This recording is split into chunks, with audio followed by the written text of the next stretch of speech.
करने वाले हैं। ये जो है ये मतलब बहुत ही ज्यादा इंपॉर्टेंट टॉपिक है। इसका कॉन्सेप्ट, बजट कैसे प्रेजेंट होता है, क्या होता है, ये सब का डिटेल अपन इकोनॉमी में देखेंगे कि मतलब बजट जो है किस तरीके से आर्टिकल 112 के थ्रू प्रेजेंट होता है, ये सब डिटेल क्लियर है।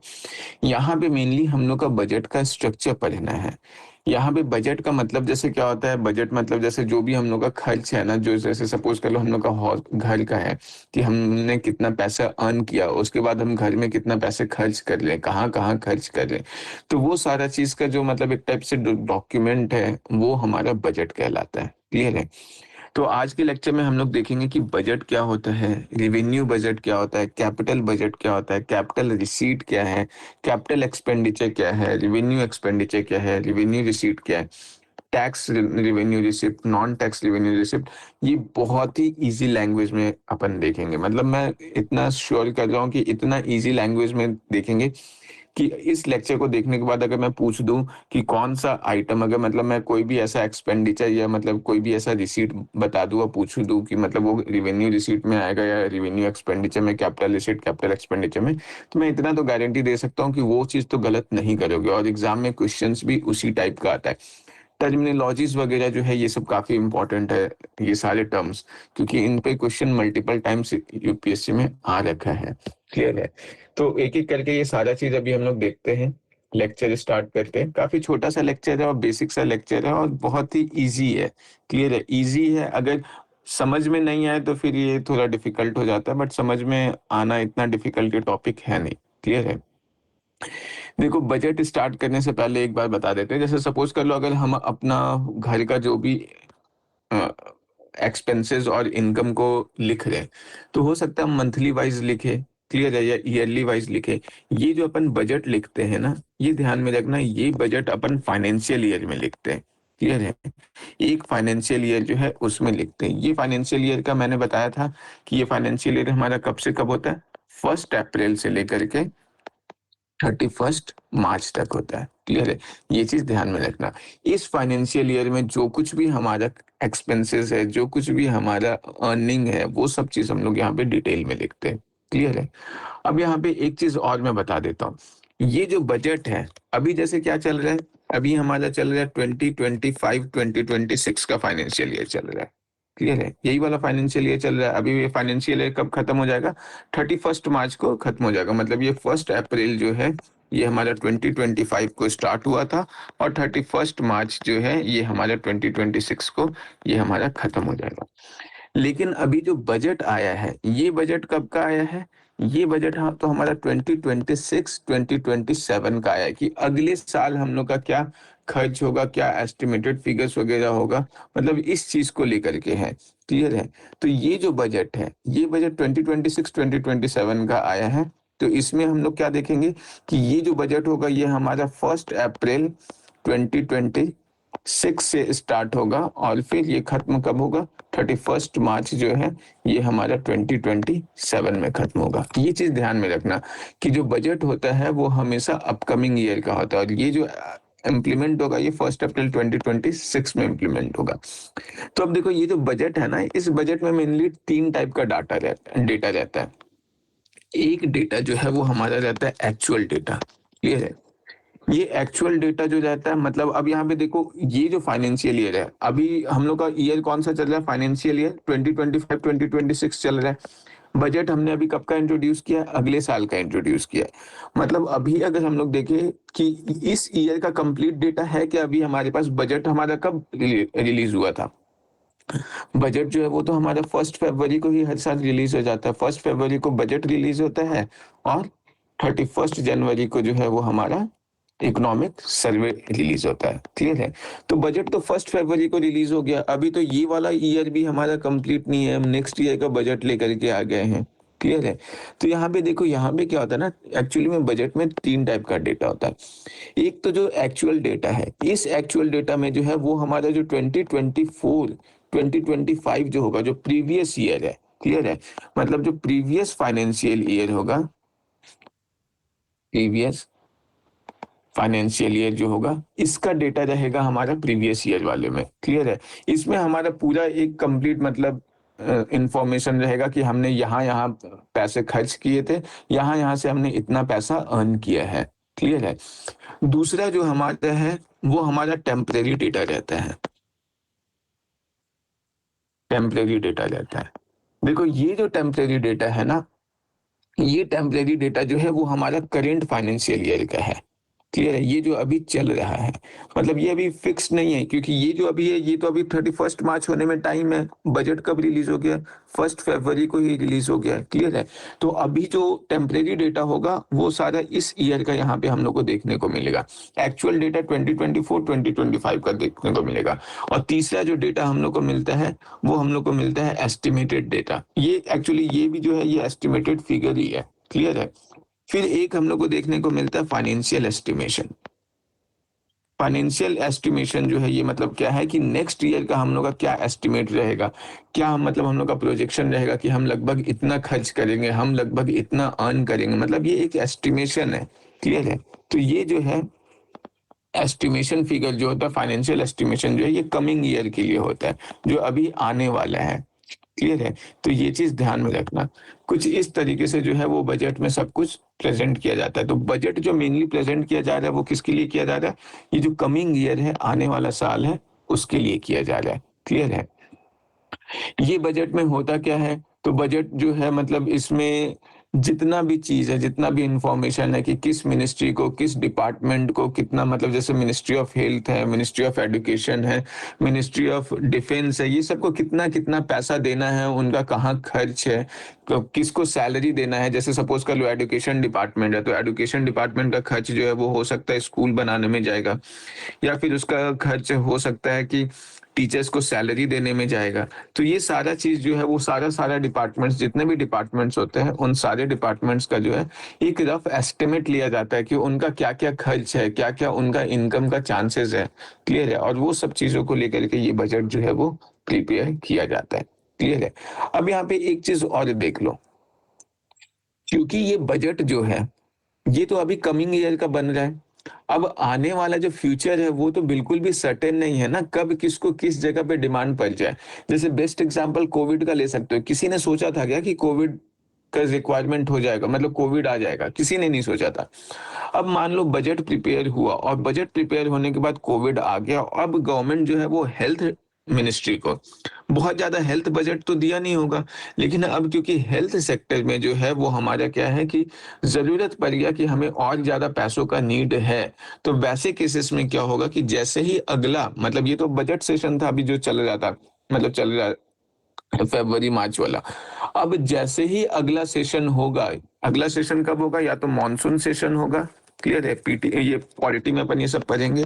या तो मॉनसून सेशन होगा, या फिर उसका अगला सेशन जो है विंटर सेशन। इन दोनों में से कोई भी सेशन जो है, जब भी अगला सेशन होगा, तो वहां पे अब पार्लियामेंट क्या करेगा? एक सप्लीमेंट्री डिमांड पेश करेगा। क्लियर है?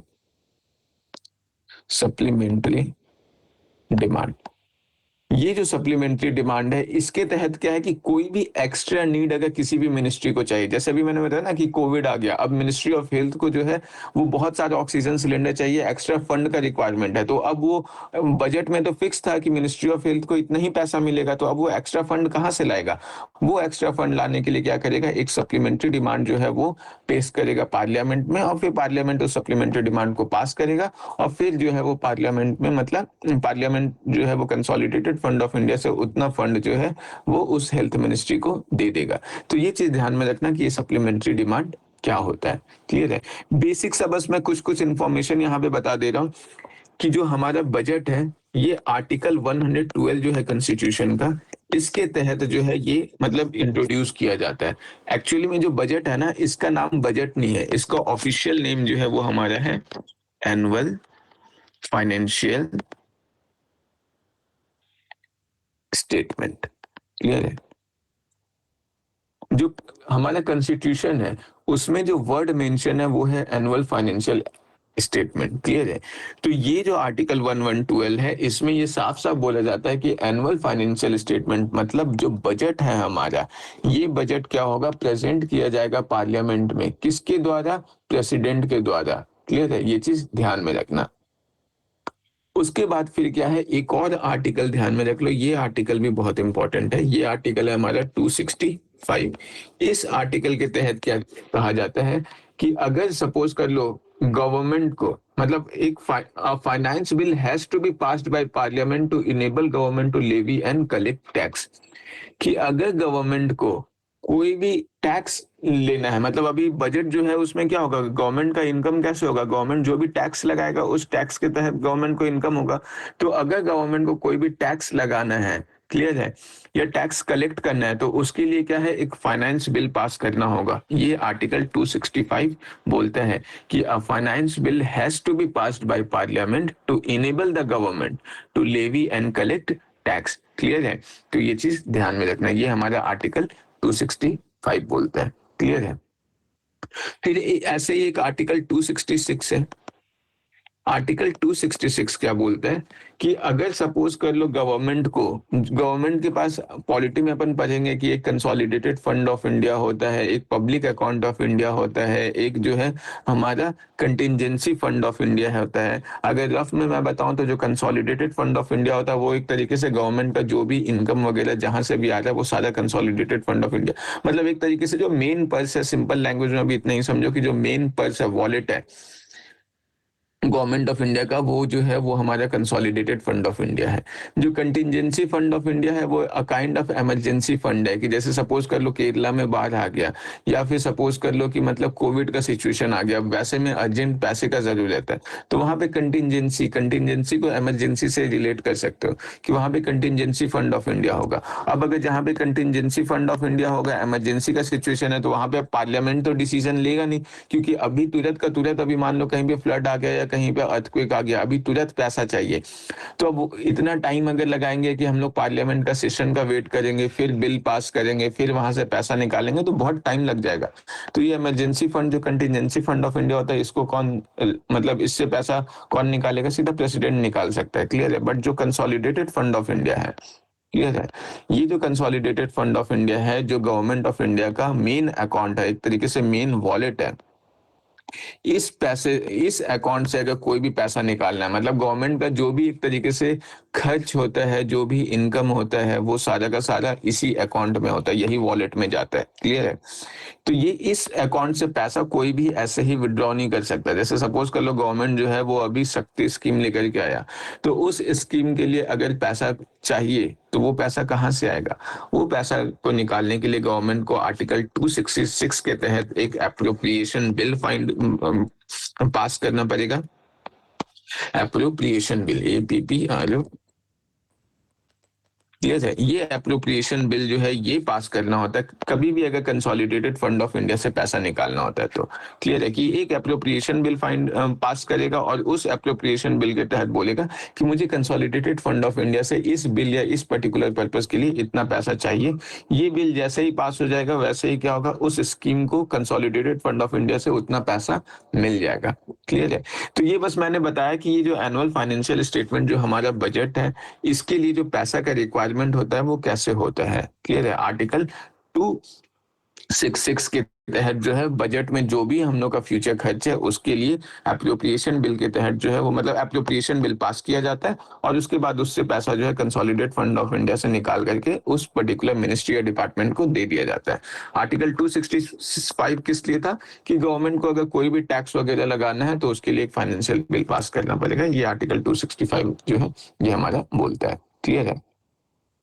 अब हम लोग आते हैं मेन जो बजट का पार्ट है वहां पे। क्लियर है। अब देखो, अभी किसी को कोई डाउट है क्या? Yes sir. हाँ बोलो। सर ये कौन सा मेजोरिटी चाहिए होगा बिल को क्या? पास करने ये ये मतलब कुछ? सिंपल मेजॉरिटी ये सब है। Okay sir. हाँ, मनी बिल पास करना रूलिंग गवर्नमेंट के लिए डिफिकल्ट नहीं होता है। क्लियर है। अब यहाँ पे ओके सर। एक चीज देख लो, अब जब अपन यहाँ पे बजट का बात कर लेना, क्लियर है, ये जब बजट का बात करें तो अभी मैंने क्या बताया, जो भी गवर्नमेंट का टोटल एक्सपेंसेस है, जो भी गवर्नमेंट का टोटल एक्सपेंडिचर्स है, इन सबको कैलकुलेट करेंगे अपन, उन सबको अपन लिखेंगे कि हाँ ये एक्सपेंसेस है, ये एक्सपेंडिचर्स है। अब यहाँ पे चीज जो ध्यान में रखना है वो ये है कि ये जो बजट है, इस बजट को अपन दो पार्ट में डिवाइड कर लें। एक जो है वो हमारा रेवेन्यू बजट है और दूसरा जो है वो हमारा कैपिटल बजट है। दोनों का मतलब मैं बता रहा हूं क्या है। लास्ट क्लास में मैंने एसेट और लाइबिलिटीज बताया था, आई होप याद होगा, अगर नहीं देखा होगा तो मैं फिर भी बता देता हूँ एक बार रफ में कि देखो एसेट और लाइबिलिटी क्या होता है।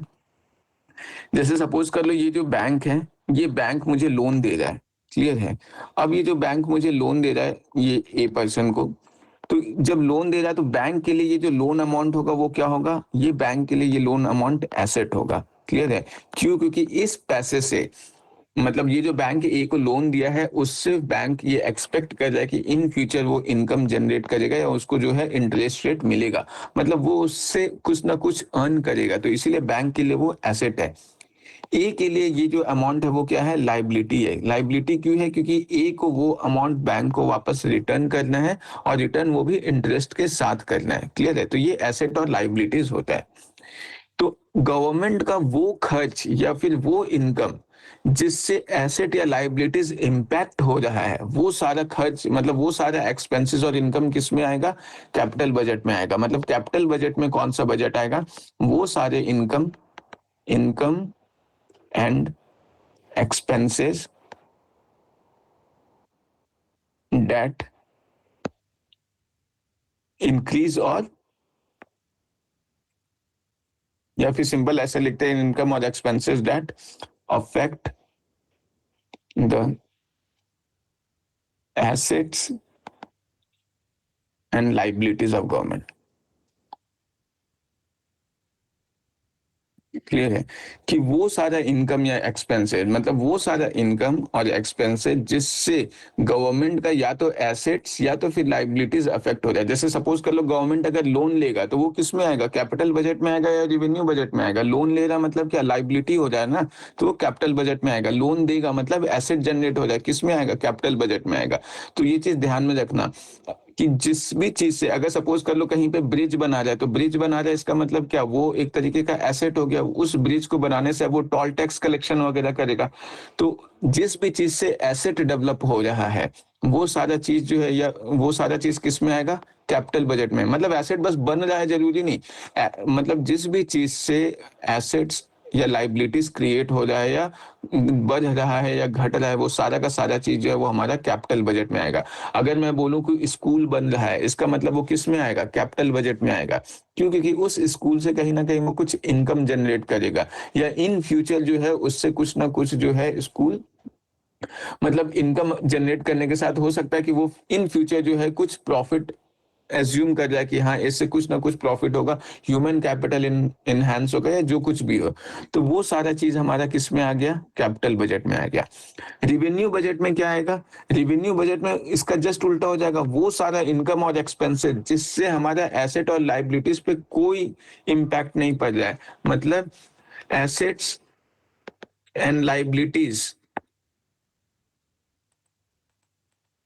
Of government are unaffected. Clear है कि एसेट्स और लाइबिलिटीज जो है गवर्नमेंट का वो पूरा का पूरा अनअफेक्टेड है, उस पर कोई असर पड़ ही नहीं रहा है। तो वो जो है वो हमारा किस में आएगा, वो हमारा रेवेन्यू बजट में आ जाएगा। क्लियर है, ये चीज ध्यान में रखना है। यहां तक किसी को डाउट है रेवेन्यू बजट कैपिटल बजट का डेफिनेशन में? No sir. नो चलो सर। चलो ठीक है। ये बहुत इजी सा चीज है बट बच्चे अक्सर कंफ्यूज हो जाते हैं, समझते नहीं है, बट अगर समझो तो इसमें कुछ है ही नहीं ऐसा। क्लियर है। अब देखो अब आगे हम लोग एक एक करके करते हैं। अब जब हम रिवेन्यू बजट पढ़ लिए तो अब फर्दर हम लोग रिवेन्यू बजट में क्या देखेंगे। अच्छा एक चीज और, मतलब वो सारा एसेट्स और मतलब वो सारा एक्सपेंसेस या वो सारा इनकम जिससे एसेट्स या लाइबिलिटीज गवर्नमेंट का अनअफेक्टेड है। मतलब जैसे सपोज कर लो एग्जांपल मैं दे दूं, अगर स्कूल का टीचर को सैलरी देना है तो उससे कोई एसेट जनरेट हो जाए क्या, कोई एसेट जनरेट नहीं हो जाए। उससे ना ही कोई मतलब लाइबिलिटीज क्रिएट हो जाए, मतलब वो सैलरी तो देना ही देना है। क्लियर है, तो उससे कुछ भी नहीं हो जाए। जैसे सपोज कर लो अगर ब्रिज बना जाए, ब्रिज बन जाए तो वो किस में आ जाएगा, एसेट जनरेट हो जाए, वो हमारा आ जाएगा कैपिटल बजट में, ब्रिज का निर्माण। क्लियर है, ब्रिज का फॉर्मेशन। लेकिन अगर ब्रिज का मेंटेनेंस करना है तो उसमें तो कोई एसेट या लाइबिलिटीज वगैरह जनरेट नहीं हो जाए, वो हमारा किस में आ जाएगा, वो हमारा रेवेन्यू बजट में आ जाएगा कि मेंटेनेंस ऑफ ब्रिज। क्लियर है, तो ये चीज ध्यान में रखना कि सैलरी देना हो, सब्सिडी अगर दे रहा है गवर्नमेंट, मान लो जो किसी स्कीम्स के तहत, किसी योजना के तहत फ्री डीजल बांट रहा है, तो अब वो जो है वो हमारा किस में आएगा? रिवेन्यू बजट में आएगा, क्योंकि उससे कोई एसेट जनरेट हो नहीं रहा है गवर्नमेंट ऑफ इंडिया का, और ना ही कोई लाइबिलिटीज क्रिएट हो रहा है या घट रहा है, बढ़ रहा है, ऐसा कुछ भी नहीं हो रहा है। क्लियर है? तो अब हम लोग पहले रिवेन्यू बजट को देख लेते हैं, उसके बाद फिर हम लोग जो है कैपिटल बजट को देख लेंगे। क्लियर है? अब जब हम लोग रिवेन्यू बजट का बात कर रहे हैं, तो इसका मतलब क्या है कि रिवेन्यू बजट में अब हम लोग देखेंगे कि क्या हमारा इनकम है, रिवेन्यू इनकम क्या है, और रिवेन्यू एक्सपेंडिचर क्या है। मतलब यहाँ पे इनकम को हम लोग बोलते हैं रिवेन्यू रिसीट, और रिवेन्यू एक्सपेंडिचर। क्लियर है?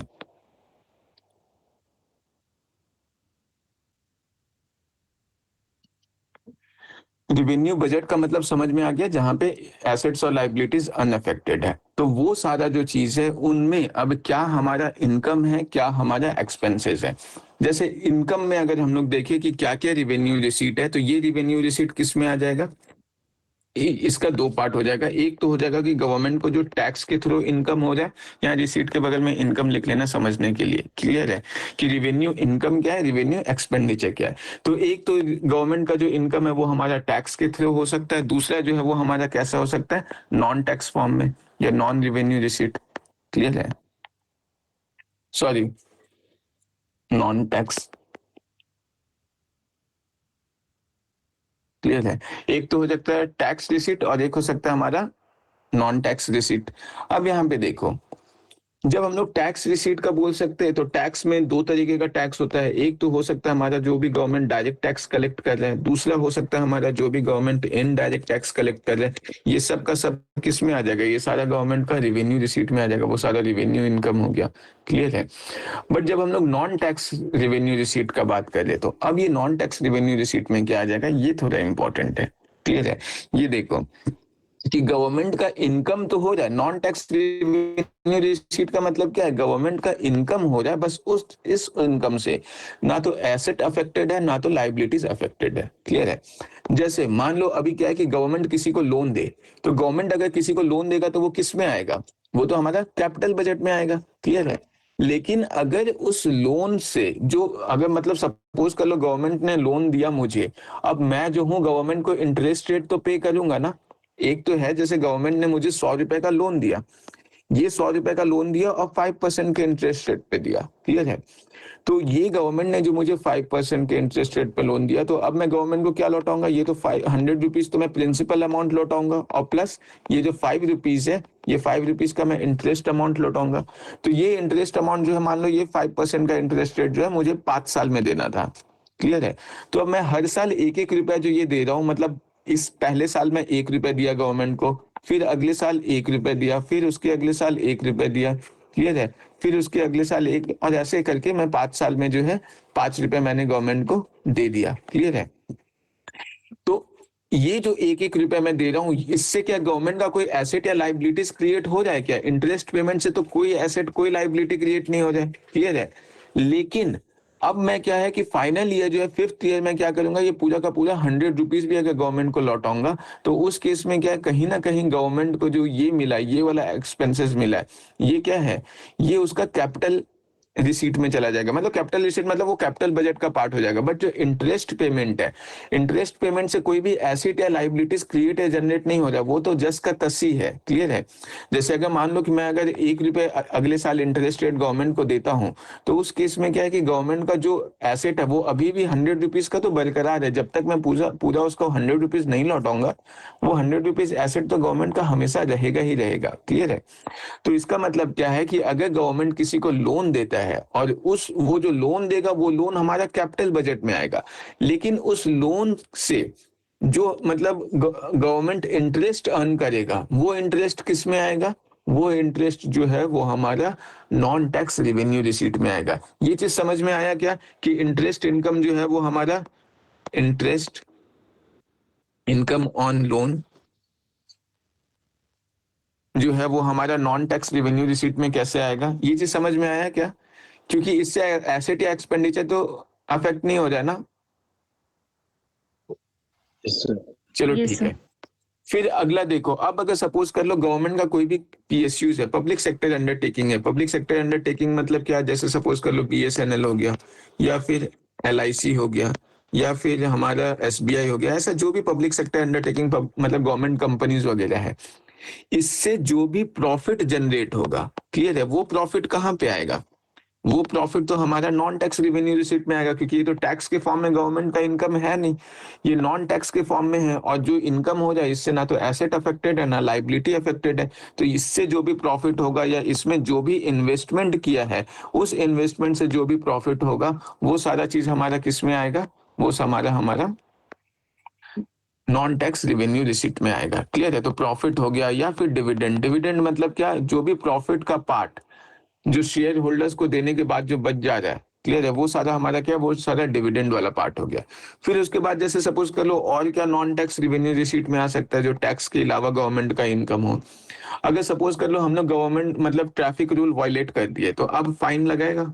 ये फाइन जो लगा, या फिर सपोज कर लो कि कुछ हम लोग ऐसा कुछ भी ऐसा गलत की जिसकी वजह से गवर्नमेंट हम लोग पे फाइन इम्पोज किया, कि इलेक्ट्रिसिटी जो है, इलेक्ट्रिसिटी बिल टाइम पे नहीं कर रहे, बहुत डिले कर दिए, तो वो जो एक्स्ट्रा फाइन लग रहा है, ये फाइन से भी तो गवर्नमेंट को इनकम जनरेट हो रहा है, और ये टैक्स तो नहीं है। तो ये भी किस में आएगा? ये भी हमारा नॉन टैक्स रेवेन्यू रिसीट में आएगा, क्योंकि इससे भी कोई कैपिटल जनरेट नहीं हो रहा, ना ही कोई मतलब कोई एसेट लाइबिलिटीज क्रिएट नहीं हो रहा है। तो जो फाइन हो गया हमारा, या फिर फी हो गया, जैसे अभी यूपीएससी का फॉर्म जिसने भरा होगा तो 100 रुपीज पे करा होगा, तो ये जो पेमेंट है, ये फी जो है, ये सारा किस में जाएगा? ये सारा हमारा नॉन टैक्स रेवेन्यू रिसीट में जाएगा। क्लियर है?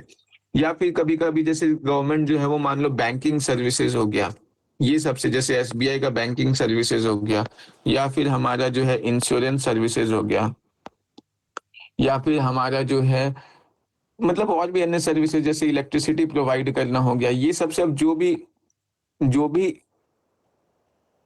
इनकम जो गवर्नमेंट जनरेट करेगा, वो इनकम जो है वो हमारा नॉन टैक्स रेवेन्यू रिसीट में आ जाएगा। क्लियर है? ये चीज ध्यान में रखना है।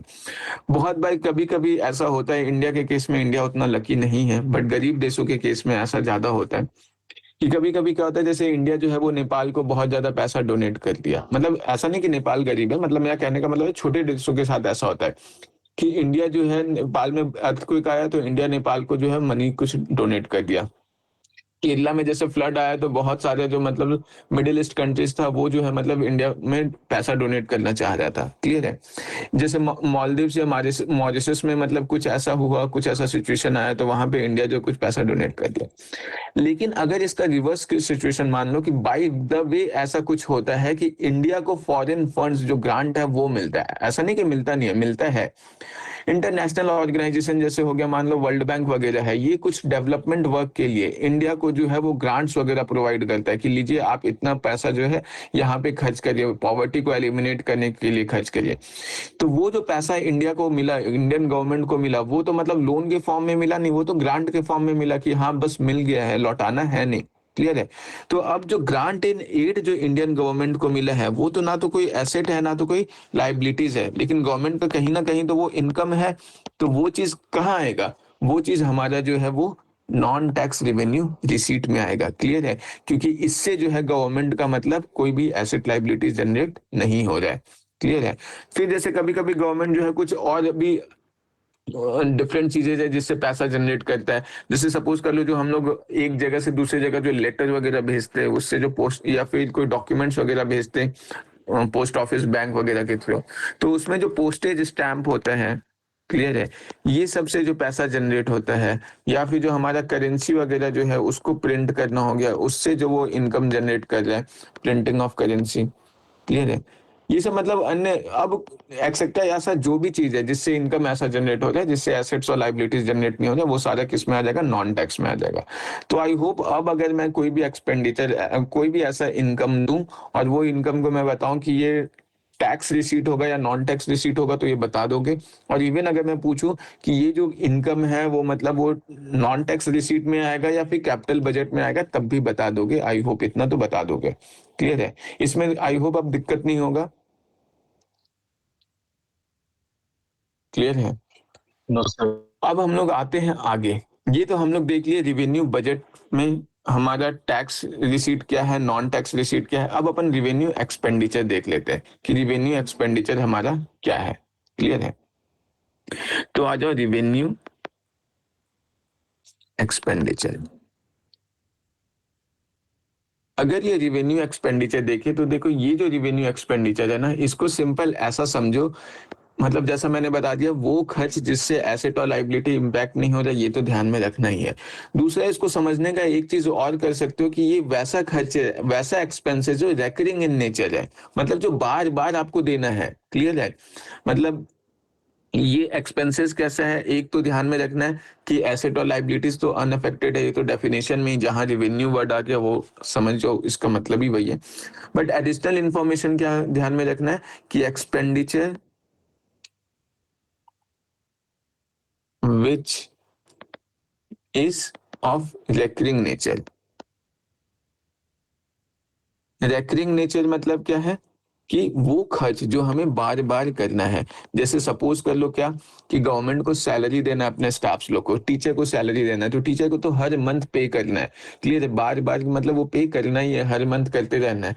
तो वो सारा चीज किस में आएगा? वो सारा चीज रिवेन्यू एक्सपेंडिचर में आएगा। क्लियर है? जैसे रिवेन्यू एक्सपेंडिचर में हमारा क्या आ जाएगा, अभी हम लोग रिवेन्यू रिसीट में क्या देखे थे कि गवर्नमेंट जो भी लोन देगा तो उस लोन से जो इंटरेस्ट इनकम होगा वो क्या होगा, वो रिवेन्यू रिसीट होगा। अब क्या है, गवर्नमेंट लोन लेता भी तो है, तो अब अगर गवर्नमेंट लोन ले रहा है तो उस लोन पे गवर्नमेंट क्या करेगा, इंटरेस्ट देगा भी। क्लियर है? अगर वो पूरा का पूरा लोन ही चुका दे तब तो वो कैपिटल एक्सपेंडिचर में आ जाएगा। बट अगर उस लोन पे गवर्नमेंट ऑफ इंडिया केवल इंटरेस्ट पेमेंट कर रहा है तो वो किस में आएगा, वो हमारा रिवेन्यू एक्सपेंडिचर में आएगा। मतलब ये रिवेन्यू एक्सपेंडिचर का हमारा पार्ट क्या क्या हो जाएगा। पहला पार्ट तो हो जाएगा हमारा क्या, इंटरेस्ट पेमेंट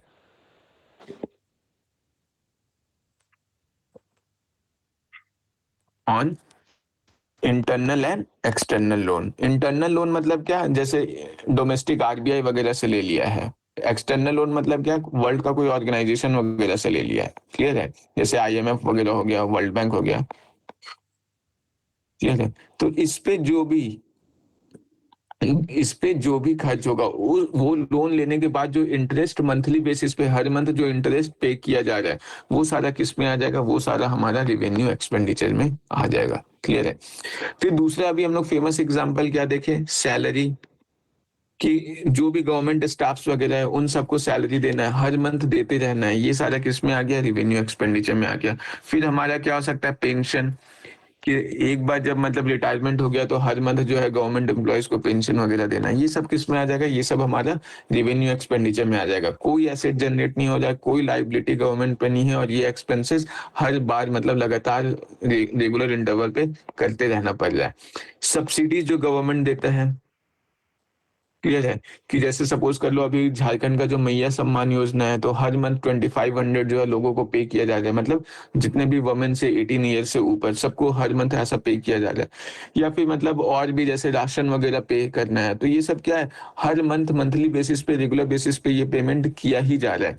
तो ये जो होगा, ये सब्सिडीज वगैरह किस में आ जाएगा, हमारा रेवेन्यू एक्सपेंडिचर में आ जाएगा। फिर जैसे सपोज कर लो जो डिफेंस सेक्टर है, ये डिफेंस सेक्टर में जो भी मतलब पैरामिलिट्री हो गया, पुलिस हो गया, क्लियर है, ये सब सर्विसेज जो हैं इनमें मतलब जो भी सैलरीज है, पेंशन है, ये सब जो भी आ जाएगा वो हमारा किस में आ जाएगा, वो सब हमारा रिवेन्यू एक्सपेंडिचर में आ जाएगा। क्लियर है? एक चीज ध्यान में रखो, यहाँ पे बहुत इंपॉर्टेंट बता दे रहा हूँ, ये थोड़ा एक्सेप्शन जैसा है। जैसे देखो, नॉर्मली हम लोग क्या बोलते हैं ना, कि कैपिटल बजट में क्या है, वो सारा चीज है जिससे एसेट या लाइबिलिटी क्रिएट हो जाए। क्लियर? एसेट या लाइबिलिटी जो है अफेक्ट हो जाए। अब एक चीज और ध्यान में रखो, एसेट का डेफिनेशन मैंने क्या बताया, एसेट वो सारा चीज है जिससे मतलब एसेट मेरा वो संपत्ति है या वो पूंजी है जिससे मैं एक्सपेक्ट कर रहा हूं कि इन फ्यूचर उससे मुझे क्या होगा, समथिंग कुछ रिटर्न में मिलेगा। क्लियर है? अब जैसे सपोज कर लो, अगर गवर्नमेंट ऑफ इंडिया जो है वो हेलीकॉप्टर खरीद रहा है, वो हेलीकॉप्टर से कुछ वो अर्न कर रहा है क्या, कुछ अर्न तो नहीं कर रहा है। तो अब क्या उस हेलीकॉप्टर खरीदने का खर्च को हम लोग रिवेन्यू एक्सपेंडिचर में डाल दे, नहीं डालेंगे। क्लियर है?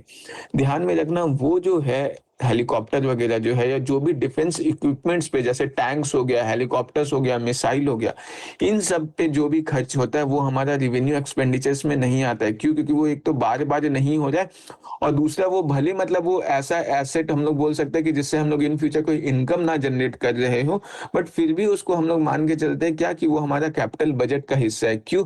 क्योंकि हो सकता है इंडिया अगर कोई हेलीकॉप्टर खरीदे तो कल को मतलब उसे बेच सकता है, कुछ भी ऐसा कर सकता है, क्लियर है? बट ये एक एक्सेप्शन के तौर पे भी अगर मतलब ये समझने में कन्फ्यूजन हो रहा है तो एक्सेप्शन के तौर पे भी समझ लेना कि डिफेंस पर्सनल में जो भी पुलिस हैं, डिफेंस पर्सनल हैं, इन सब का जो भी सैलरी होगा, पेंशन होगा, ये सब तो रेवेन्यू एक्सपेंडिचर में आएगा, क्लियर है? बट अगर गवर्नमेंट ऑफ इंडिया जो है वो हमारा हेलीकॉप्टर खरीद रहा है, आर्म्स एंड एम्यूनिशन खरीद रहा है, मिसाइल्स खरीद रहा है, क्लियर है? राफेल वगैरह खरीद रहा है, तो वो सब का जो पैसा होगा वो सब हमारा किस में जाएगा? वो सब हमारा कैपिटल एक्सपेंडिचर में जाएगा। क्यों? क्योंकि एक तो वो रेकरिंग इन नेचर नहीं है और दूसरा ये उसको क्या माना के चला जा रहा है कि वो इंडियन गवर्नमेंट के लिए, इंडिया के लिए कहीं न कहीं वो एक एसेट है, क्लियर है? तो इसीलिए उसको जो है मतलब हम लोग कैपिटल एक्सपेंडिचर में इंक्लूड करते हैं। इस पॉइंट को ध्यान से अच्छे से लिख लेना। मैं बोल दे रहा हूँ कि सपोज कर लो इसको ऐसे लिख सकते हो कि ऑल्दो जो डिफेंस इक्विपमेंट्स है जैसे tanks, helicopters and other arms and ammunition है, ये भले मतलब कमर्शियल पर्पस के लिए परचेज नहीं किया गया है but they comes under the capital expenditure and not revenue expenditure, clear है? ये चीज ध्यान में रखना। ये चीज लिख लेना नोट्स में कहीं, क्लियर है? ऐसे यहाँ पे शायद लिखा हुआ होगा शायद, क्लियर है? तो ये चीज ध्यान में रखना। तो अब क्या हम लोग देख लिया, डिफेंस हो गया, पुलिस हो गया, ये सब सबका जो सैलरीज पेंशन है वो आ जाएगा। फिर और क्या हमारा आ सकता है? जो इस्टेब्लिशमेंट एक्सपेंसेस होता है, क्लियर है? इस्टेब्लिशमेंट एक्सपेंसेस, इस्टेब्लिशमेंट एक्सपेंसेस मतलब क्या है? जैसे सपोज कर लो गवर्नमेंट जो है वो बिल्डिंग बनाया, क्लियर है? अब जब बिल्डिंग बना तो दिया या मतलब गवर्नमेंट जो बीएसएनएल का एक ऑफिस क्रिएट किया, तो बीएसएनएल का जो ऑफिस क्रिएट किया ये हमारा किस में आएगा? वो तो हमारा एसेट में आ गया, क्लियर है? बट इस बीएसएनएल का ऑफिस का जो मेंटेनेंस होगा, ये मेंटेनेंस तो रेगुलर बेसिस पे करते रहना पड़ेगा। हर साल में एक बार मेंटेनेंस होता है, वो मेंटेनेंस करना पड़ेगा, या पेंट वगैरह करना या कहीं पे पाइप का लीकेज है उन सबको ठीक कराना, मतलब जो भी मेंटेनेंस का काम है ये सारा चीज किस में जाएगा? ये सब हमारा रेवेन्यू एक्सपेंडिचर में जाएगा। ये बीएसएनएल का ऑफिस जो है वो इलेक्ट्रिसिटी यूज कर रहा है तो जो इलेक्ट्रिसिटी बिल होगा, क्लियर है? ये जो इलेक्ट्रिसिटी बिल होगा ये हमारा किस में जाएगा? ये हमारा रेवेन्यू एक्सपेंडिचर में जाएगा। ये इस बीएसएनएल ऑफिस में जो फर्नीचर वगैरह का जो रिक्वायरमेंट होगा टाइम टू टाइम, क्लियर है? ये सब हमारा किस में जाएगा? ये सब हमारा इसी में आएगा, रेवेन्यू एक्सपेंडिचर में।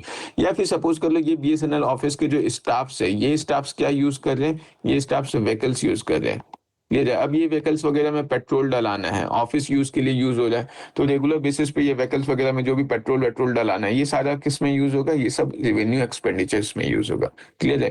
तो ये चीज ध्यान में रखना कि जो भी स्टैब्लिशमेंट एक्सपेंसेस है, डिफेंस पुलिस पर्सनल का सैलरी हो गया, सब्सिडीज हो गया, सैलरी और पेंशन जो गवर्नमेंट एम्प्लॉयज का है, या फिर इंटरेस्ट पेमेंट ऑन इंटरनल और एक्सटर्नल लोन्स है, ये सब, या फिर जैसे गवर्नमेंट जो है कोई भी सोशल वेलफेयर प्रोग्राम कर रहा है, क्लियर है? सोशल वेलफेयर प्रोग्राम, जैसे मैंने अभी एग्जांपल दिया क्या, मैया सम्मान योजना, क्लियर है? या फिर जी राम जी मिशन जो पहले मनरेगा था, तो ये सब स्कीम्स वगैरह पे जो रेगुलर बेसिस पे जो पेमेंट किया जा रहा है ये सब किस में आएगा? ये सब रेवेन्यू एक्सपेंडिचर में आएगा। फिर जैसे कभी कभी सपोज कर लो जो सेंट्रल गवर्नमेंट है ये क्या कर रहा है कि या तो दूसरी कंट्रीज को ग्रांट्स दे रहा है, क्लियर है? ग्रांट्स दे रहा मतलब क्या? जैसे इंडिया अगर ग्रांट्स ले रहा था तो वो हमारा किस में आ जाता? रेवेन्यू रिसीट में आ जाता। इंडिया अगर लोन लेगा तो वो हमारा कैपिटल बजट का हिस्सा है, वैसे ही इंडिया अगर लोन देगा तो कैपिटल बजट का हिस्सा है। लेकिन अगर गवर्नमेंट जो है वो ग्रांट्स दे रहा है स्टेट्स को, क्लियर है, या फिर कोई दूसरे नेशंस को, तो वैसे केसेस में ये जो एक्सपेंसेस होगा ये एक्सपेंसेस हमारा किस में आएगा? वो एक्सपेंसेस हमारा रेवेन्यू एक्सपेंडिचर में आएगा, क्लियर है? तो ये समझ में आया पूरा कि रेवेन्यू एक्सपेंडिचर में क्या क्या टर्म्स आएंगे, रेवेन्यू रिसीट में क्या क्या टर्म्स आएंगे। रेवेन्यू रिसीट का हम लोग पार्ट देख लिए, tax receipt, non tax receipt, direct indirect, ये सब देख लिए, क्लियर है? अब देखो, अब मान लो कि रेवेन्यू बजट जो है वो हमारा मतलब जो रेवेन्यू रिसीट है जो इनकम जनरेट हुआ है, क्लियर है, इससे मान लो इनकम जो है वो जनरेट हुआ है 500 करोड़, और मान लो जो रिवेन्यू एक्सपेंडिचर है, इससे जो खर्च हुआ है वो मान लो हमारा कितना 600 करोड़ है। तो अब 600 करोड़ है, तो उस केस में अब क्या है कि खर्च तो गवर्नमेंट का ज्यादा हो गया, रिवेन्यू एक्सपेंडिचर ज्यादा है, रिवेन्यू रिसीट क्या है, वो कम है। तो इसका मतलब अब 100 रुपए का तो गवर्नमेंट को लॉस हो रहा है, वो 100 रुपए कहीं और से मैनेज करना होगा, क्लियर है। तो अगर रिवेन्यू रिसीट जो है, इनकम जो है वो एक्सपेंडिचर से ज्यादा हो जाता है, रिवेन्यू रिसीट रिवेन्यू एक्सपेंडिचर से ज्यादा हो जाता है, तो वैसे सिचुएशन को हम लोग क्या बोलते हैं, वैसे सिचुएशन को हम लोग बोलते हैं रिवेन्यू डेफिसिट, क्लियर है, रिवेन्यू डेफिसिट। डेफिसिट मतलब क्या, ये लॉस वाला सिचुएशन है। अगर इसका जस्ट उल्टा हो जाए, क्लियर है, अगर इसका जस्ट उल्टा हो जाए कि अब जो है वो हमारा क्या हो रहा है, रिवेन्यू रिसीट जो है वो लेस देन है रिवेन्यू एक्सपेंडिचर से, तो उस केस में ये वाला जो सिचुएशन होगा वो क्या कहलाएगा, रिवेन्यू सरप्लस, क्लियर है, कि रिवेन्यू सरप्लस वाला सिचुएशन है। इंडिया के केस में क्या है कि हम लोग कभी सरप्लस में नहीं चलते, इंडिया जो है वो मेनली डेफिसिट में चलता है। बस इंडिया ही नहीं, मेजरली जितने भी डेवलपिंग कंट्रीज है वो सारे कंट्रीज कोशिश करते हैं कि हम लोग डेफिसिट में चले। मतलब कोशिश क्या करते हैं, उन लोग का मतलब बजट का ढांचा ही कुछ इस तरीके का है कि वो डेफिसिट में चलते, सरप्लस में नहीं चलते। उसके पीछे रीजन ये है कि जैसे अगर सपोज कर लो, जो इतने भी डेवलपिंग कंट्रीज है, वो सारे डेवलपिंग कंट्रीज को क्या है कि सब्सिडीज वगैरह जो हो गया, गवर्नमेंट प्रोग्राम जो सोशल वेलफेयर प्रोग्राम्स हो गया, इन सब में बहुत ज्यादा खर्च करना पड़ता है, क्लियर है, क्योंकि कि जो पॉपुलेशन है वहां पे अभी सोशल वेलफेयर प्रोग्राम्स का बहुत ज्यादा नीड है। डेवलप्ड वर्ल्ड्स में उतना ज्यादा सब्सिडी देने का जरूरत नहीं है, उतना ज्यादा सोशल वेलफेयर प्रोग्राम्स पे खर्च करने का जरूरत नहीं है, इसीलिए वहां पे रिवेन्यू एक्सपेंडिचर क्या होता है, थोड़ा कम होता है। तो रिवेन्यू रिसीट हमेशा थोड़ा ज्यादा रहता है रिवेन्यू एक्सपेंडिचर से। बट क्योंकि गवर्नमेंट, इंडियन गवर्नमेंट को क्या होता है कि सब्सिडी बहुत ज्यादा देना पड़ता है लोगों को, जैसे राशन हो गया या फ्रीबीज वगैरह हो गया, फिर सोशल वेलफेयर प्रोग्राम्स बहुत ज्यादा करना पड़ता है, तो जिसकी वजह से इंडिया के केस में क्या है कि हमेशा हम लोग रिवेन्यू डेफिसिट वाले सिचुएशन में रहते हैं, क्लियर है। एक तरीके से देखा जाए तो ये रिवेन्यू डेफिसिट इंडियन गवर्नमेंट के लिए अच्छा है। कब, अगर वो डेफिसिट किसके वजह से है, वो डेफिसिट इसलिए है क्योंकि खर्च जो है वो सोशल वेलफेयर प्रोग्राम्स में हो रहा है या फिर हमारा सब्सिडीज वगैरह में हो रहा है, क्लियर है। तो ये चीज ध्यान में रखना। ये जो है ये हमारा कंप्लीट हो गया है रेवेन्यू एक्सपेंडिचर। अब जो है हम लोग स्टार्ट करते हैं, अगला टॉपिक जो है वो हमारा क्या है, कैपिटल बजट, क्लियर है कि कैपिटल बजट क्या है हमारा। देखो ये जो कैपिटल बजट है ना, कैपिटल बजट का मतलब हम मैंने बता दिया कि ऐसा बजट, मतलब ऐसा इनकम या एक्सपेंसेस जिससे गवर्नमेंट का एसेट्स या लाइबिलिटीज अफेक्टेड हो रहा है, क्लियर है। तो इसको भी हम लोग दो पार्ट में डिवाइड करेंगे। एक पार्ट हमारा क्या हो जाएगा, एक पार्ट होगा हमारा कैपिटल रिसीट, और दूसरा पार्ट जो है वो हमारा क्या होगा, कैपिटल एक्सपेंडिचर, क्लियर है। अब जब हम लोग कैपिटल रिसीट का बात करेंगे, मतलब क्या, ये यहाँ पे ध्यान में रखना, वर्ड कैपिटल है, इसका मतलब दोनों में एसेट और लाइबिलिटीज हमारा अफेक्टेड है, क्लियर है। अब हम लोग कैपिटल रिसीट का जब बात करें तो इसका मतलब क्या है कि ऐसा खर्च जिससे, अब अगर मान लो अगर गवर्नमेंट खर्च कर रहा है, सॉरी रिसीट है मतलब इनकम है, कि ऐसा मतलब गवर्नमेंट जो है इनकम जनरेट कर रहा है, और उससे अब बताओ अगर इनकम जनरेट कर रहा है तो एसेट क्या मतलब क्रिएट होगा क्या, एसेट तो घटेगा ही ना, एसेट तो क्रिएट होगा नहीं। मतलब अगर सपोज कर लो, जैसे गवर्नमेंट जो है लोन दे रहा है किसी को, लोन अगर दे रहा है तो वो लोन क्या है, गवर्नमेंट के लिए तो एसेट है ना, नहीं, तो वो लोन हमारा किस में आ जाएगा, ये लोन जो है वो गवर्नमेंट का जो खर्च हुआ है वो क्या है, कहीं ना कहीं एसेट जनरेट हो रहा है, क्लियर है। लेकिन अगर सपोज कर लो गवर्नमेंट जो है जो लोन किसी को दिया था वो लोन गवर्नमेंट को वापस मिल गया, तो अब जो मिल गया तो इसमें क्या होगा, वो तो इनकम हुआ ना, तो वो इनकम क्या होगा, वो हमारा कैपिटल रिसीट में आएगा। लेकिन अगर किसी को लोन दिया तो वो किस में आएगा, गवर्नमेंट के लिए वो एसेट हो गया, क्लियर है। और खर्च है, खर्च है मतलब वो कैपिटल एक्सपेंडिचर में आएगा। देखो ये कैपिटल रिसीट और कैपिटल एक्सपेंडिचर ये इनकम और खर्च से तो रिलेट कर ही सकते हो, और दोनों में क्या देखना है, एसेट लाइबिलिटीज अफेक्टेड होना चाहिए। एक और बहुत सटीक और बहुत अच्छा तरीका मैं बताता हूँ समझने का। कैपिटल रिसीट में जो है ना, वो सब कुछ इंक्लूड होगा जो मतलब या तो एसेट क्रिएट सॉरी या तो लाइबिलिटी क्रिएट करे, क्रिएट्स लाइबिलिटी और reduce financial assets of government, financial assets of government. Clear है? अगर गवर्नमेंट का लाइबिलिटी क्रिएट हो जाए या फिर फाइनेंशियल एसेट्स रिड्यूस हो जाए तो उन चीजों से जो भी इनकम जनरेट होगा वो सारा हमारा किस में आएगा? कैपिटल रिसीट में आएगा। क्लियर है? जैसे सपोज कर लो क्या है कि मान लो गवर्नमेंट जो है वो क्या किया, ट्रेजरी बिल जो टी बिल्स होता है या फिर जो बॉन्ड्स है या और भी कोई अन्य जो सिक्योरिटीज है, ये सबको जो है अगर बेच रहा है तो अब क्या है, गवर्नमेंट के पास पैसा आ रहा है, गवर्नमेंट इनकम जनरेट कर रहा है। क्लियर है? तो ये जो इनकम जनरेट कर रहा है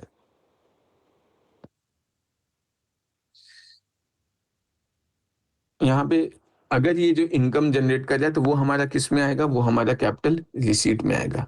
ये चीज समझ में आ रहा है? क्योंकि यहाँ पे क्या है, टी बिल्स हो गया, बॉन्ड्स हो गया, सिक्योरिटीज जो हो गया, ये क्या है, ये बेच दिया। अब जब बेच दिया तो अभी क्या है, अभी तो पब्लिक उसको पैसा दे दिया है, तो यहाँ पे क्या है, ये जो है गवर्नमेंट जो जनरेट किया वो क्या है? कैपिटल रिसीट हो गया। इसमें कोई दिक्कत है क्या?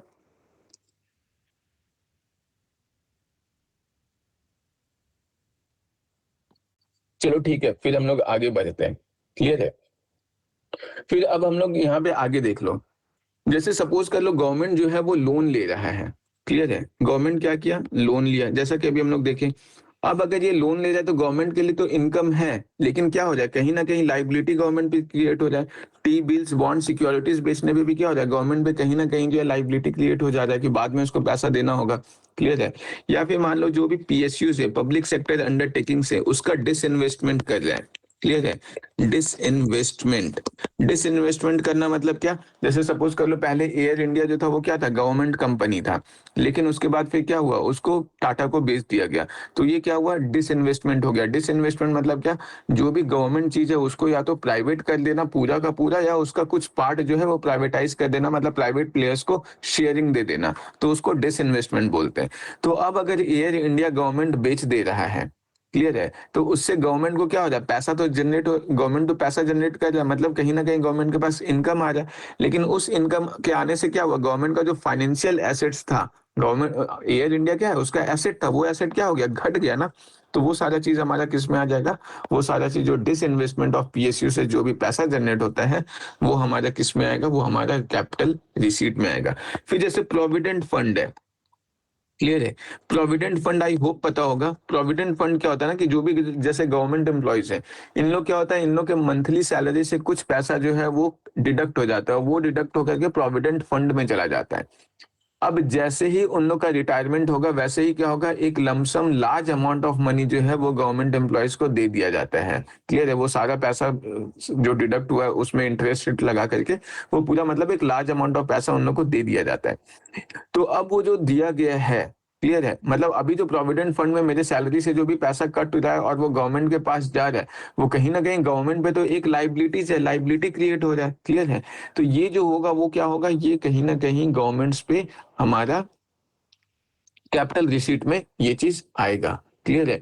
वैसे ही अगर सपोज कर लो जो पोस्ट ऑफिस, बैंक वगैरह जो है, वो सब में जो सेविंग अकाउंट होता है या फिर इससे जो कुछ भी होगा वो सारा किस में जाएगा, वो सारा चीज भी हमारा कैपिटल रिसीट में जाएगा। क्लियर है? फिर अगर गवर्नमेंट जो है यहाँ पे लोन बोरोविंग का हम लोग देख लिए कि अगर गवर्नमेंट लोन ले रहा है तो वो हमारा कैपिटल रिसीट में जाएगा। अगर सपोज कर लो लोन रिकवर कर रहा है, किसी को लोन दिया था और वो लोन अगर रिकवर कर रहा है तो वो हमारा किस में आएगा, कैपिटल रिसीट में। ध्यान में रखना, अगर लोन जो है उसका इंटरेस्ट पेमेंट हो जाए तो वो हमारा रेवेन्यू रिसीट में आएगा, लेकिन अगर पूरा का पूरा लोन ही ले लिया तो वो हमारा कैपिटल रिसीट में आएगा। क्लियर है? तो ये चीज ध्यान में रखना कि इफ द लोन, अगर if the principal amount of loan is return then it is capital receipt, लेकिन however if interest income on loan is written then it is comes under the revenue receipt। Clear है? तो ये चीज ध्यान में रखना। कोई डाउट है क्या? Yes sir. Sir provident fund कैसे है कैपिटल रिसिप्ट, वो समझ में नहीं आया। देखो प्रोविडेंट फंड में क्या है ना, जैसे अभी क्या है कि मेरे सैलरी से कुछ पैसा मंथली डिडक्ट हो रहा है, मैं गवर्नमेंट एम्प्लॉय हूँ, मेरे सैलरी से हर मंथ कुछ पैसा डिडक्ट हो रहा है, वो किसके पास जा रहा है? वो तो गवर्नमेंट के पास चला जा रहा है। क्लियर है? अब गवर्नमेंट के पास जब वो पैसा जा रहा है तो गवर्नमेंट को इनकम जनरेट हो रहा है। लेकिन कहीं न कहीं गवर्नमेंट पे ये लायबिलिटी है ना कि जैसे ही मेरा रिटायरमेंट एज होगा, वैसे ही वो पैसा क्या है, विथ इंटरेस्ट जितना भी हर मंथ मेरे सैलरी से डिडक्ट हुआ है, विथ इंटरेस्ट उसको मुझको लौटाना होगा। तो गवर्नमेंट पे तो लायबिलिटी हो गया ना, मतलब गवर्नमेंट का इनकम तो जनरेट हो रहा है, बट कहीं न कहीं गवर्नमेंट पे लायबिलिटी क्रिएट नहीं हुआ है। समझ में आया? Yes sir. अभी भी नहीं आया क्या? नहीं सर, आ गया। आ गया ना? तो वही चीज़ है, क्लियर है? ये चीज़ ध्यान में रखना कि ये प्रोविडेंट फंड हो गया, इवन जो पोस्ट ऑफिस, बैंक वगैरह में भी जो हम लोग सेविंग करते हैं ना, स्मॉल सेविंग जो होता है, उसमें भी क्या है कि उसमें भी जो सेविंग करते हैं तो वो क्या होता है, कुछ टाइम के बाद गवर्नमेंट पे वो लायबिलिटी क्रिएट होते रहता है कि अच्छा अभी हम लोग सेव करे 10 साल तक, 15 साल तक ऐसे सेव करे, बदले में गवर्नमेंट जो है एक बार मतलब इकट्ठा इतना अमाउंट जो है इंटरेस्ट के साथ देगा। तो गवर्नमेंट के लिए अभी भले अर्निंग है, रिसीट है, बट वो कहीं ना कहीं लायबिलिटी क्रिएट हो रहा है। जिस भी चीज से लायबिलिटी क्रिएट होगा या फाइनेंशियल एसेट्स गवर्नमेंट का घटेगा, उससे जो भी इनकम हो जाए वो सारा कैपिटल रिसीट में आएगा। जैसे हम लोग पीएसयूज का डिसइन्वेस्टमेंट वगैरह भी देख लिए। अब फिर हम लोग देख लेते हैं कैपिटल एक्सपेंडिचर में क्या क्या चीज आ जाएगा। तो देखो कैपिटल एक्सपेंडिचर में क्या आ जाएगा कि अभी क्या है, गवर्नमेंट खर्च कर रहा है। अब खर्च कर रहा है तो इसमें क्या होगा, ये चीज ध्यान में रखना कि यहाँ पे एसेट का जनरेशन होगा। क्लियर है? यहाँ पे क्या हुआ था, एसेट घट गया था कैपिटल रिसीट में, इधर कैपिटल एक्सपेंडिचर में क्या होगा, एसेट जनरेट होगा। क्लियर है? एसेट जनरेट हो जाए यहाँ पे, तभी तो खर्च करिए किस लिए, ताकि कुछ ना कुछ एसेट जनरेट हो या एसेट क्रिएट हो। क्लियर है? ये चीज ध्यान में रखना।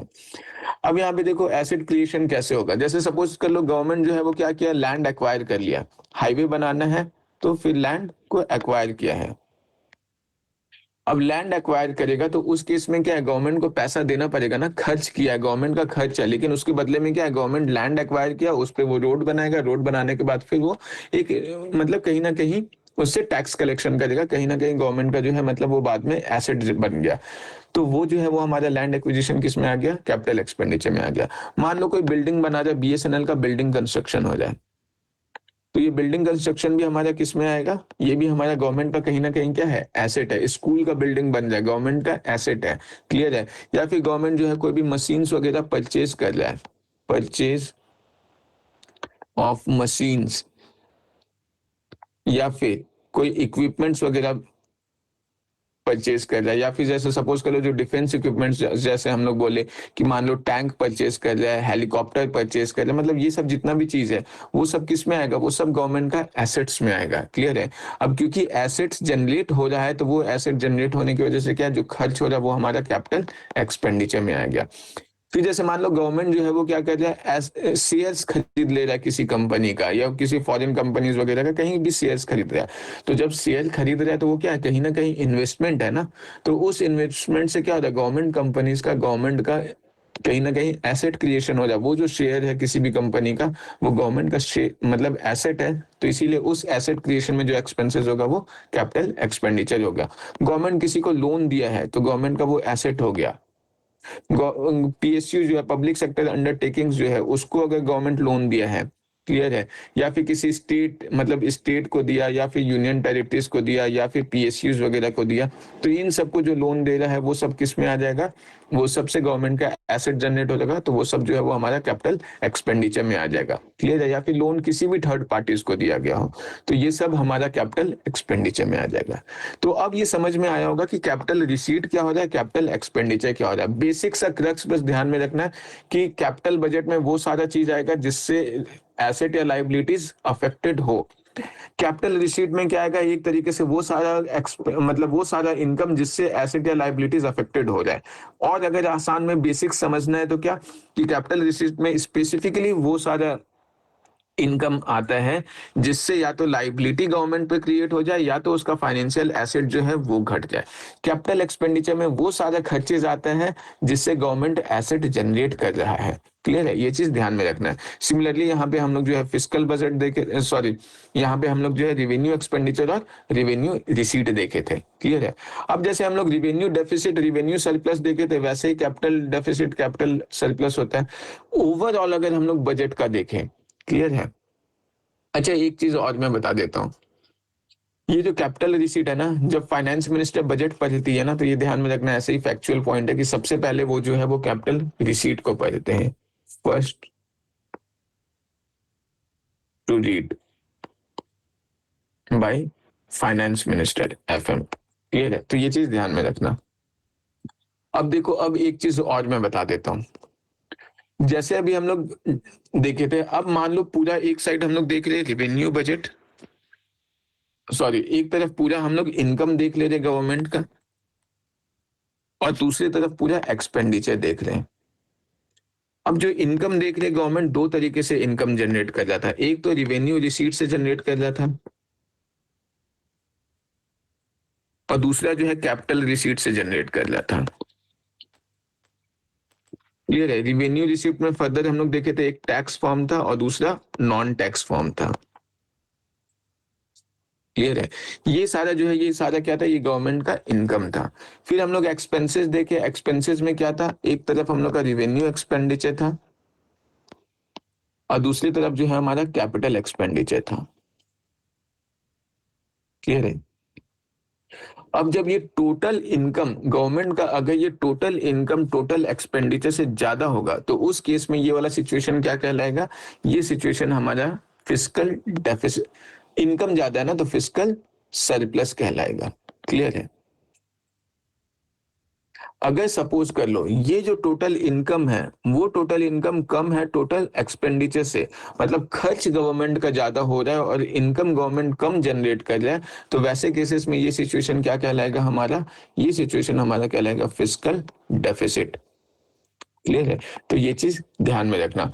अब अगर फिस्कल डेफिसिट है, जैसे इस साल, अभी अगर देखा जाए तो इस साल 4% के आसपास, इंडिया का 4.4% के आसपास ऐसे हमारा फिस्कल डेफिसिट है। ये चीज ध्यान में रखना, मेंस के आंसर राइटिंग में इसको यूज कर सकते हो कि जो एनके सिंह कमेटी था, एनके सिंह कमेटी, इस कमेटी का रिकमेंडेशन था कि जो हमारा फिस्कल डेफिसिट है ये 2.5% के अराउंड होना चाहिए। 2.5% के अराउंड मतलब क्या, जितना भी जीडीपी है, उस जीडीपी का 2.5% से ज्यादा हमारा फिस्कल डेफिसिट नहीं होना चाहिए। ये ध्यान में रखना कि भले फिस्कल डेफिसिट का फॉर्मूला क्या होगा, फिस्कल डेफिसिट का फॉर्मूला होगा, क्योंकि एक्सपेंडिचर ज्यादा है तो जो भी टोटल एक्सपेंडिचर है गवर्नमेंट का minus total income. Fiscal surplus का फॉर्मूला क्या होगा, जो भी टोटल इनकम है गवर्नमेंट का माइनस टोटल एक्सपेंडिचर। क्लियर है? तो ये देखना, ये चीज जो है ना हमेशा जीडीपी के टर्म्स में किया जाता है। मतलब अगर सपोज कर लो गवर्नमेंट का जीडीपी 100 रुपए का है और जो फिस्कल डेफिसिट है वो 3 रुपए का आया है, तो इंडिया का फिस्कल डेफिसिट जो होगा वो क्या होगा, मतलब 3% कहलाएगा। क्लियर है? कि वो जीडीपी जो भी कंट्री का है उसके टर्म्स में फिस्कल डेफिसिट या फिस्कल सरप्लस को देखा जाता है। अब अगर फिस्कल डेफिसिट हो जाएगा, इसका मतलब क्या है, अगर फिस्कल डेफिसिट हो जाए इसका मतलब गवर्नमेंट एक्सपेंडिचर ज्यादा कर रहा है, इसका मतलब वो ज्यादा एक्सपेंडिचर करने के लिए पैसा कहाँ से लाएगा, तो वो पैसा लेने के लिए अब क्या होगा, गवर्नमेंट को लोन लेना पड़ेगा। और वो लोन कहाँ से लेगा, वो लोन हो सकता है मतलब आरबीआई से लोन ले लें। अगर आरबीआई से लोन लेकर के फुलफिल कर जाए तो उसको मोनेटाइज डेफिसिट बोल देंगे। क्लियर है? या फिर हो सकता है कि एक्सटर्नल लोन ले ले, इसको आरबीआई से लोन लेकर के अगर फुलफिल कर जाए तो उसको मोनेटाइज डेफिसिट बोलते हैं। क्लियर है? और अगर सपोज कर लो एक्सटर्नल ऐसा कोई लोन वोन ले रहा है कि मतलब आईएमएफ वगैरह से, वर्ल्ड बैंक वगैरह से, या मतलब किसी और किसी कंट्री से ऐसा लोन ले रहा है, तो वो फिर जो है वो हमारा वो सब जो है वो सब हमारा फिस्कल डेफिसिट को फिर कंप्लीट करने के लिए यूज होगा। क्लियर है? ये चीज ध्यान में रखना। या फिर फिस्कल डेफिसिट को और करने के लिए, फुलफिल करने के लिए क्या कर सकता है गवर्नमेंट, ये भी कर सकता है कि टैक्स बढ़ा दे लोगों पे, टैक्स लोगों से ज्यादा वसूली करे ताकि इनकम जो है, रिवेन्यू रिसीट जो है वो गवर्नमेंट का वो ज्यादा हो जाए। क्लियर है? तो वैसा करना स्टार्ट कर दे। या फिर जो इंटरेस्ट रेट जो वो लोन दे रहा है गवर्नमेंट, उस लोन पे इंटरेस्ट रेट बढ़ा दे। तो इस तरीके से करके के, या फिर गवर्नमेंट सिक्योरिटीज बेच करके गवर्नमेंट जो है वो पैसा जनरेट करने का कोशिश करेगा, कमाने का कोशिश करेगा, और जिससे वो अपना फिस्कल डेफिसिट का भरपाई करेगा। ये ध्यान में रखना, फिस्कल डेफिसिट किसी भी इकोनॉमी के लिए बहुत ज्यादा अच्छा नहीं होता है। बट जैसा कि मैंने बताया कि इंडिया के केस में क्या है कि हम लोग का एक्सपेंडिचर वगैरह बहुत ज्यादा होता है। एक्सपेंडिचर बहुत ज्यादा किस चीज में होता है, स्पेशली जो वेलफेयर प्रोग्राम्स वगैरह है, सब्सिडीज वगैरह, इसमें बहुत ज्यादा होता है, जिसकी वजह से हम लोग का जो है फिस्कल जो है मतलब सरप्लस नहीं देखने को मिलता, वो डेफिसिट वाला सिचुएशन देखने को मिलता है। एक चीज और मैं बहुत इंपॉर्टेंट यहाँ पे बता दे रहा हूँ कि नॉर्मली क्या है, कोई भी कंट्री कब डेवलप करेगा, जब उसका कैपिटल बजट जो है वो रिवेन्यू बजट से ज्यादा होना चाहिए। मतलब वो एसेट लाइबिलिटीज वगैरह जो है, कैपिटल बजट में भी क्या मतलब वो एसेट जितना ज्यादा जनरेट करे, कैपिटल मतलब जो एक्सपेंडिचर है वो ज्यादा होना चाहिए रिवेन्यू एक्सपेंडिचर से। क्लियर है कि क्योंकि कैपिटल एक्सपेंडिचर में क्या हो रहा है, एसेट का क्रिएशन हो रहा है ना। रिवेन्यू एक्सपेंडिचर में क्या हो रहा है, वो तो सैलरी वगैरह में चला जा रहा है, पेमेंट वगैरह में चला जा रहा है, वहां पे तो कुछ खर्च है, मतलब कुछ एसेट वगैरह जनरेट हो ही नहीं रहा है। तो किसी भी इकोनॉमी के लिए खर्च कब अच्छा है, जैसे सपोज कर लो मैं बहुत खर्चीला हूँ, बट वो मैं जो खर्च कर रहा हूँ उससे कुछ भी फायदा नहीं हो रहा, मैं अपने लिए कोई एसेट क्रिएट नहीं कर पा रहा हूँ, तो वो तो मेरा रिवेन्यू एक्सपेंडिचर हो गया। बट अगर मैं खर्च जो कर रहा हूँ उससे, सपोज मैंने कोई इन्वेस्टमेंट किया, मैंने कोई कार खरीद लिया, वो कार जो है फिर मतलब टैक्सी पर्पज से यूज कर रहा हूँ, तो उससे कहीं ना कहीं मेरा कैपिटल एक्सपेंडिचर में क्या, वो फ्यूचर के लिए तो मेरे लिए अच्छा है ना, मैं फ्यूचर में और ज्यादा फिर पैसा जनरेट करूंगा। तो किसी भी इकोनॉमी के लिए जो है वो ज्यादा अच्छा होता है कि वो कैपिटल एक्सपेंडिचर में पैसा ज्यादा से ज्यादा खर्च करे। बट इंडिया का दुर्भाग्य ऐसा है कि इंडिया जो है वो रिवेन्यू बजट पे पैसा बहुत ज्यादा खर्च कर, रिवेन्यू एक्सपेंडिचर पे पैसा ज्यादा खर्च करता है as compare to capital expenditure. कि हम एसेट जनरेशन में उतना ज्यादा पैसा खर्च नहीं कर रहे जितना ज्यादा हम गवर्नमेंट स्टाफ्स या फिर और भी जितना भी मतलब जो रिवेन्यू एक्सपेंडिचर का जो हम लोग पार्ट देखें, इसमें जो है वो मतलब सैलरी वगैरह ये सब में जो है वो खर्च कर दे रहे हैं।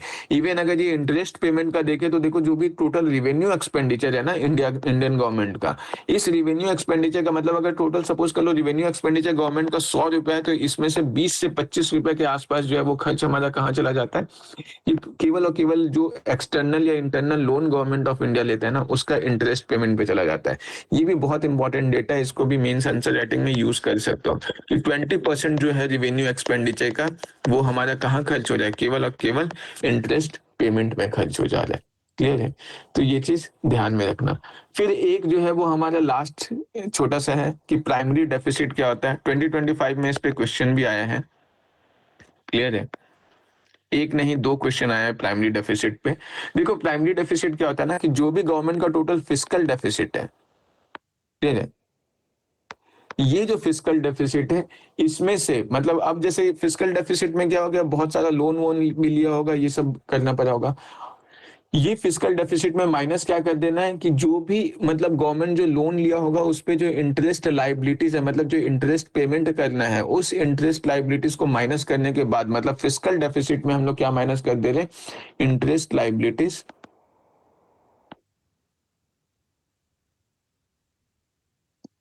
ऑफ दैट ईयर, उसको जब हम लोग माइनस कर दे रहे तो ये हमारा किस में आ जा रहा है, वो हमारा जो है वो प्राइमरी डेफिसिट कहलाएगा। क्लियर है, तो ये जो है ये मतलब बजट हमारा कंप्लीट हो गया। छोटा सा टॉपिक था, कुछ बहुत था नहीं, इसको एक बार रीड कर लेना ये पूरा नोट्स को। क्लियर है, ये एक्चुअली मैंने पूरा नोट्स ही पढ़ाया है, इसमें कुछ ऐसा है नहीं। यहाँ से शुरू से एक बार मैं बता देता हूँ मैंने क्या क्या इसमें बताया। बजट के बारे में बताया, आर्टिकल 112 के थ्रू इंट्रोड्यूस किया जाता है। 3 पार्ट्स होता है, एक तो एक्चुअल डेटा जो प्रीवियस ईयर का है, रिवाइज्ड एस्टिमेट्स जो करंट ईयर का है, और एक बजट एस्टिमेट्स जो आने वाले साल का है। क्लियर है, फिर हम लोग देखिए क्या, यही वही बजट एस्टिमेट्स रिवाइज एस्टिमेट्स के बारे में। फिर हम लोग देखिए रिवेन्यू रिसीट के बारे में। क्लियर है कि बजट को जो हम लोग चार मतलब 2 पार्ट में डिवाइड करते हैं, रिवेन्यू बजट, कैपिटल बजट। फिर रिवेन्यू बजट को हम लोग रिवेन्यू रिसीट, रिवेन्यू एक्सपेंडिचर में करते हैं। तो ये रिवेन्यू रिसीट में देखिए, रिवेन्यू रिसीट 2 टाइप का हो रहा है, एक टैक्स रिसिप्ट, एक non tax receipt. Tax receipt में क्या हो रहा है, डायरेक्ट टैक्स और इनडायरेक्ट टैक्स आ रहा है। क्लियर है, नॉन टैक्स रिसिप्ट में फिर हम लोग ये सारा चीज देख चुके हैं, ये सारा हम लोग देख चुके हैं, लोन्स, डिविडेंड्स, प्रॉफिट, फी सब देख लिए हम लोग। फिर रिवेन्यू एक्सपेंडिचर के बारे में हम लोग देखे, फिर रिवेन्यू डेफिसिट के बारे में देखे। क्लियर है, उसके बाद फिर कैपिटल बजट देखे, कैपिटल रिसीट क्या है, कैपिटल एक्सपेंडिचर क्या है, फिस्कल डेफिसिट क्या है। क्लियर है, ये impact of tax on economy, ये सब चीजें हम लोग ऐसे बात बात में डिस्कस कर चुके हैं कि अगर सपोज कर लो गवर्नमेंट जो है अपना फिस्कल डेफिसिट को कंप्लीट करने के लिए अगर इकोनॉमी पे टैक्स लगा रहा है, तो उससे क्या होगा, कहीं ना कहीं मतलब गवर्नमेंट को इनकम तो अच्छा खासा जनरेट होगा, लोगों पे जो है वो असर पड़ता है। क्लियर है, वो ये टॉपिक बहुत ज्यादा बजट का पार्ट नहीं है, बट बजट ओवरऑल हम लोग जो है वो डिस्कस कर लिए। क्लियर है, तो ये यही तक था। ये रिकॉर्डिंग पॉज कर लो और उसके बाद फिर अपन